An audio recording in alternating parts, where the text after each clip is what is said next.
What is good, people? My name is Solomon, and I'm going to show you my slightly trap-heavy shark deck profile. So, if you just want to see the profile, it's in the description for anybody that wants to see it, and that's all they wanted. Um, if you want to see when I start going card by card, I'll leave a timestamp on here. But first, I want to explain a little bit of why I chose to make the deck the way I made it. So, there's about 10 15 different trap cards in here. The thing I noticed with most shark builds is that most of them is just a bunch of level 4 water extenders, and that's cool and all, it helps you build your boards, but a lot of the times you're honestly left with like 2 3 monsters left in hand that you didn't use, because most of your combos, most of the time you're doing the same combo over and over again. And honestly, even for the biggest combos you do, you'll sometimes use just 3, maybe 4 monsters. You don't really need all 6 cards in your hand to do most of your shark plays. And so you'd often be left with dead cards, especially since most of your good cards, like Buzzsaw Shark, this thing, Xyz Remora, Lantern Shark, Giant Angler, all of your good cards are all once per turns, hard once per turns. And so I was looking for something that was, had a little bit of more playability, and I wouldn't just be left with dead cards in my hand. So I started mixing it with other archetypes and seeing what I could find. And the biggest thing with the shark deck is that it really doesn't go plus a lot. The only real card that actually pluses you is Buzzsaw Shark, because he throws another shark from deck. But aside from that, if somebody blows up your field, it's not as easy to recover. Because again, this deck doesn't really have that much plussing going on. So what I instead figured is, and after a lot of testing, is that I should include a lot of cards that have recursion, like the Paleozoics, like Lost Wind, and cards like that I can keep recurring, so it helps me grind out better during the games. Alright, so let's get into card by card. You'll notice some of my cards are in Spanish. That's because I like Europrint, so yeah, that's what's up. So first of all, 3 Buzzsaw Sharks. Best card in the deck, absolutely busted.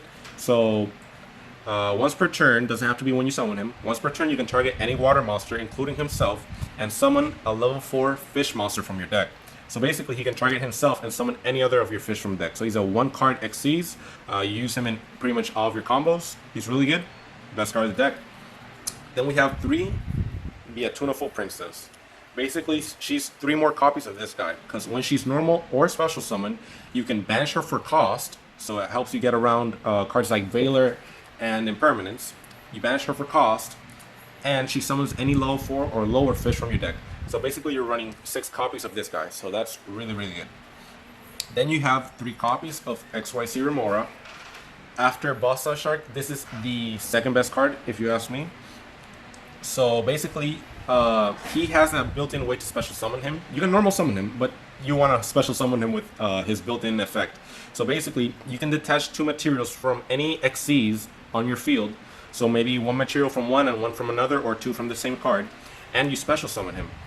And when you special summon him with his own effect, he can target 2 fish from your graveyard, including other copies of himself, and special summon them in defense position. But their effects are negated, and you can only use them for for water XYZs. But that really doesn't matter, since most of your extra deck is water XYZs. So yeah, he's really good. And after this guy, he's the second best card in the deck. So yeah, you want to see him. Also, there's a spell card that searches him, XYZ Generation. I'm not playing it, but you can definitely play it if you want to. Then you have Lantern Shark. This guy, along with this guy, came out right now in Eternity Code. You only run 2 copies of him. Basically, when he's normal or special summon, he can summon a level 3, 4, or 5 water monster, doesn't have to be a fish, from your hand. But for the rest of the turn, you can only XYZ summon. So why only 2 and not 3? Because aside from the fact that he's once per turn, he can't summon himself. So if you open too many of them, it's kind of bricky. And it goes back to what I said at the beginning. Most builds will run 3 of him, but if you run 3 of him and 3 of cards like this and a bunch of other 3-ofs, like White Stingray, you're just gonna end up breaking a lot of the time, because you're just gonna be drawing cards that you can't use. So after that, we have 2 copies of Silent Angler. Same reason as this. This is once per turn. It doesn't say once per turn, but basically when you control another water monster, you can special summon him in attack or defense. And for the rest of the turn, you can only summon. For the rest of the turn, you can't summon any monsters from your hand. So basically, if you summon him, you can't summon another copy of himself. And also, if you summon him via his own effect, you can't summon Xyz Remora via his own effect. So that's why you only run 2 of him, because he's really good, but you don't want to open multiples. And depending on your hand, if you open him too early or with a suboptimal hand, you might be forced to summon him before him, and you never want to do that.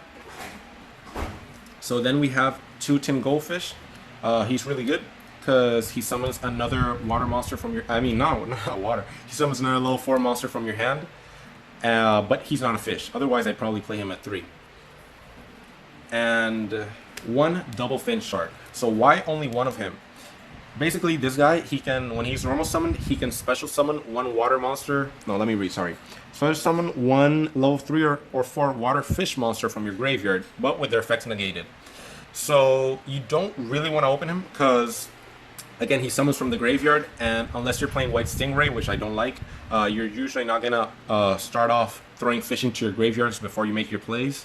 And when he activates his effect, during the entire turn, you can't summon monsters except water monsters. And that's usually not a big deal, but you know, you run a couple cards in your extra deck, or you should run a couple cards in your extra deck that aren't water, and you definitely want to be able to summon them. Also, this guy's effect is only when you normal summon him, and most of the time you want to use your normal summon on Buzzsaw Shark, not on him. So he's really good to open late game, but you don't really want to open him. Also, I said it already twice, I don't run White Stingray. I don't like it because basically you have to discard a card to summon him, and there's a bunch of other cards that, you know, you don't have to go neg to use their effects. And like I said at the beginning, one of the biggest flaws of this deck is that it doesn't really go plus. You know, the only real card that actually helps you go plus is this guy, and technically this guy because he Monster Reborn is something else. But aside from that, you know, this deck doesn't really generate hand advantage. You know, there aren't really cards here that make you draw cards. So you don't want to be discarding cards from your hand, like with White Stingray. So that's why I don't run that card. Next, we have one for one, basically for Beautunaful Princess. So you have 7 copies of Buzzsaw Shark, in other words. So yeah, that's really good. Then we have 2 Whitefish Salvage. This card is really, really good, especially late game. But it's once per turn, so... that's that. But basically, once per turn, you can target a fish monster in your graveyard, any fish monster, and add it to your hand. Also, if this card is destroyed, if this set card is destroyed by an opponent's card effect, you can take a fish from your deck and either add it to your hand or special summon it. So that's really good. So if you want to bluff and set it face down along with your other trap cards, at least in my build, right, it's very possible that your opponent might blind MST it and then you get a free plus. Or if they just have to destroy so that you don't keep getting advantage every turn, since every turn this is going to get a fish from your graveyard. So that's really good. You keep recurring Buzzsaw Shark, you keep you know, doing your plays. Then we have 3 Called by the Grave. Pretty straightforward. This deck loses real easily to Ash and pretty much any interruption, so yeah, that's that. 1 Monster Reborn, Prismatic Rare. 1 Rank Up Magic, the 7th one. You'll see in a bit when you see the extra deck. And 1 Pot of Desires. Don't ask me why I don't have it yet, but yeah, 1 Pot of Desires. If you're running your build like most people, that they like to have more monsters, you could definitely bump this up to 2 or 3. But since my build, I'm not running that big of a monster count, it's actually very possible to banish your important pieces too early. So I don't want to see it that often. That's why I only have it at 1. But you could definitely bump it up more if you run more monsters. This card is basically a troll card. You could definitely take it out for anything you want, but it's just a troll card. Basically, this card says water monsters you control cannot be destroyed by battle with a non-water monster. Your whole deck is water, and aside from Mermail, there really isn't any water strategy out there right now. So you know, it's just a troll around, but you could definitely take it out for something better, like the Utopia card, Double or Nothing, that I'm not running that package. You could definitely swap it out for that. So now into the trap cards. First of all, Paleozoic Canadia. real quick, like I said, this deck doesn't plus easily, so I was looking for cards that help at least with recursion, and all the Paleozoics are good because obviously you can they can summon themselves from the graveyard, and they can help you make either 2 extra deck plays, Toadally Awesome, obviously, or they can help you make Mistar Boy. And this guy's good not only because he increases all of your monsters' attack, but because Mistar Boy is an Aqua type. Why is that important? Because Toadally Awesome, for his negation effect, sends an Aqua type from your field. So if you don't want to use up your Toadally Awesome, you can, if you have both of these on the field, you can send Mistar Boy for his effect, and you still keep this guy on the field. So that's something else that the Paleozoics help you do. Definitely, at least at this point in the meta, my favorite Paleozoic, because you book a moon their monster and they can't link someone with it, they can't exceed someone with it, they can't synchro someone with it. Basically, it's almost as like shuffling it back into the deck, but even better, because you also make them take up a monster slot. So definitely the best card right now, or second best after this, in my opinion. Then we have Dinomiscus. Again, if this deck were better at generating hand advantage, I would play this at 3. But since this deck isn't really that good at playing, at drawing cards, I only run 2 because, you know, you could actually run into a situation where you have too many of them and not enough discard fodder. But I shouldn't have to explain. This card's really good. And Olenoides, basically MST. Also, another thing I want to say, since you're running trap cards, it makes your field much more flexible against cards like, let's say if they lightning storm you and call monsters, you still have trap cards. If they bait your Toad's negation and then they activate something like Mystic Mine, you have this. Or if they try to Dark Ruler you no more, you still have other plays to go. So that's also why I like being able to have monsters and traps, and not just monsters, you know, just full of monsters. Then we have 3 copies of Lost Wind. Really good trap card, and again, it helps with the recursion, so that's really good. Then we have 3 Impermanence. I get it, that's not a budget card. You can definitely cut it for something else like Phantom Knight's Fog Blade or something. But obviously Impermanence is really good. I should not have to explain why it is. It's just really good. And 1 White Howling. This card is absurd. It's totally nuts. So basically, if you have a water monster, you can target 1 spell in your opponent's graveyard, banish it, and for the rest of the turn, all spell effects your opponent controls are negated. This card is really good, can single-handedly win your duel depending on the deck, but since not every deck is spell reliant, that's why I only run it at 1. And yeah, basically that. Also in multiples it kind of sucks. It just depends. You know, I run at 1 because you don't really need more than 1, but it's a really good card if you draw it, and if you don't draw it, you really don't miss it. But it's really good. On to the extra deck. So we have 1 Valiant Shark Lancer. Again, busted. This card came out right now in Eternity Code. Basically, you can use it. You can make him with 2 level 5 monsters.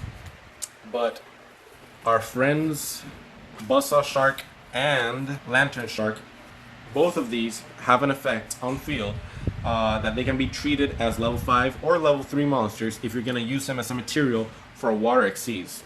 So basically, you use this effect, you summon this guy from deck, you overlay them, and there's your Valiant Shark Lancer. His effect is that once per turn you can target an opponent's monster. That's the cost. You just target, and during the effect you detach an XYZ material from any monster you control, and you destroy the target. So let's say he doesn't have any materials, but you have a Bahamut Shark that maybe still has 1 material left after you summon the Toadally Awesome. You can use his effect and detach off of Bahamut Shark to destroy. What else is good about him is that this effect is a quick effect if you control another water Xyz, which is going to be pretty much all the time. So that's really, really good. Then we have 2 copies of Bahamut Shark. Pretty straightforward. You use him and you summon Toadally Awesome. Really good card. Let me just remind you guys, he does not have to send himself. He can send any Aqua monster in your hand or field. So you can send him, you can send Mistar Boy, or you can even send Silent Honor Arc, since they're all Aquas. Also, if you want to run Gamma Steel, I'm not running him, but if you want to run Gamma Steel, the Sea Turtle Kaiju, he's also an Aqua, and you can also use him. But basically, you want to summon this guy every turn. He's almost a win condition on his own. He's really good. Then, your second target for Bahamut Shark is going to be Rebarian Shark. I'm going to show him off later in a combo, but basically, This guy's sent to a graveyard from anywhere. You can choose one rank up magic spell from your deck and place it on top of your deck. So basically, this is the way you put on the top of your deck your rank up magic. I forgot the name, darn it. So that's how you put this card on top of your deck. And this card that I didn't explain its effect, if some of you don't know, basically to activate it, you have to draw it for turn. So if this card is in your opening hand, it's pretty much dead unless you want to discard it for Dinomiscus.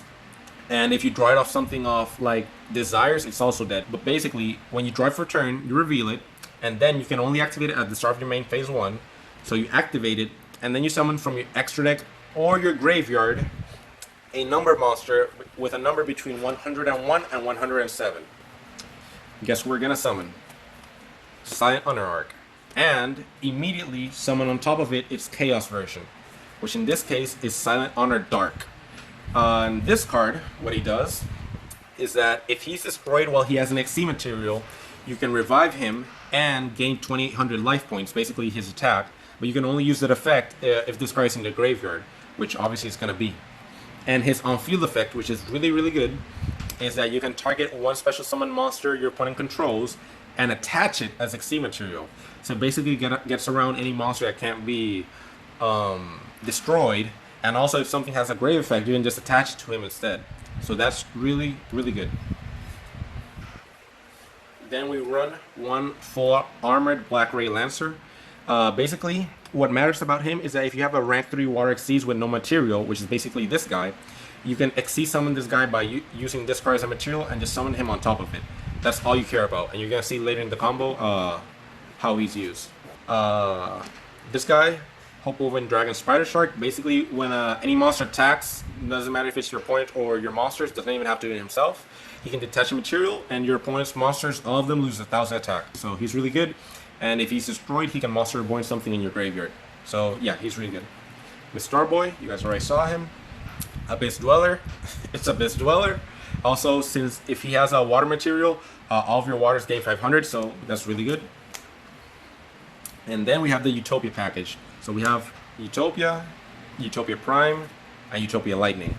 So you can absolutely cut this guy and run Utopia double instead with the rank up magic. I just don't want to run that package, but you can definitely do that if you want. But the reason I picked Lightning instead is because this deck doesn't really have any high attack monsters. If you look at the extra deck, the biggest attack you really have is this guy and Bahamut Shark with 2600. And even though this guy helps you beat over stuff, since he can, lower attack, sometimes you just need to be able to have something with more than 3000 attack. And you can obviously run Buzzsaw in that case, but since you're usually locked into XYZ monsters, I usually prefer this instead. So that's why I'm running Utopia Lightning and Tornado Dragon for, MST reasons. So that's basically the deck. Now I'm gonna get into the basic combos you should know. This has already been shown on other channels, but just in case you don't know the combos already, I just want to just give you guys as much information about the deck as possible, because I really like the deck. So let's go. So basically, this is gonna be your most basic combo. It's Buzzsaw Shark plus Xyz Remora, 2 best cards. Remember, you got basically 7 copies of him, so you're almost always gonna see him. So basically, you start off with Buzzsaw Shark. Normal summon him, use his effect, target himself, summon Lantern Shark from deck. So you're going to overlay them, and you're going to summon your Valiant Shark Lancer. So now, you're going to apply your Xyz Remora's effect in hand to detach 2 materials from Xyz monsters you control, and special summon him. Now you're going to use his on-field effect to target 2 fish monsters in the graveyard, could even be himself, or another copy of himself, and special summon them. So now you're gonna overlay them and summon a Bahamut Shark. And I hope you know what's next. You're gonna detach your Buzzsaw Shark and summon your Toadally Awesome. So basically, with 2 cards, you end with 4 monsters on field, 2 of them being interruptions, because this is obviously a negate. Oh, that glare. And this guy has his quick effect, because since I have other water monsters, water Xyz monsters, if your opponent summons any monster that I don't like, you can just use this effect, target that monster, detach the material off Bahamut Shark, and destroy that monster. And whenever this guy hits the graveyard, you can use this effect to either get himself back to the hand or Buzzsaw, depending on what you need. Now, if you notice, you basically left an Xyz Remora on the field, basically doing nothing. He's probably going to get destroyed. But if you open any other extender, so for example, a Lantern Shark, a Tin Goldfish, or Silent Angler, you basically get another Xyz. Because if you open any of them, you would have just either summoned these two first, and then use your effect to summon your Buzzsaw and then do the rest of the combo. Or do the combo the same way and summon this at the end. You'd be able to then use these as a material for another XYZ summon. Alright, so now let's say you opened a suboptimal hand. Maybe you didn't open Buzzsaw Shark and you have a bit of an awkward hand with these three cards. You can still do a combo. It's just not going to be as good in my opinion because you don't get Valiant Shark Lancer, but still pretty good. So you start off here. You normal summon Lantern Shark, use this effect to summon Xyz Remora from your hand. Summon your first Bahamut Shark. Now use Bahamut Shark's effect. Detach either one, doesn't really matter. To summon, not Toad, but Number C101, Rebarian Shark. Now, since he doesn't have materials, you can use him as a material for full armored Black Ray Lancer. That's this guy's summoning condition, kind of like Cyber Dragon Infinity, something like that. Now, you use your Xyz Remora in hand to attach two materials, one from Bahamut and one from full armored, and you special summon him. Now you got two trigger effects. You have his effect and this guy's effect. You want this to be chain 1, just in case you have something like a Ghost Bell or a Ghost Ogre, and this chain 2. So this is gonna put on top of your deck the 7th one, so you already know that next turn you're getting a really nice Number C101, Sight on a Dark. And this guy is gonna target these two cards in your graveyard and special summon them.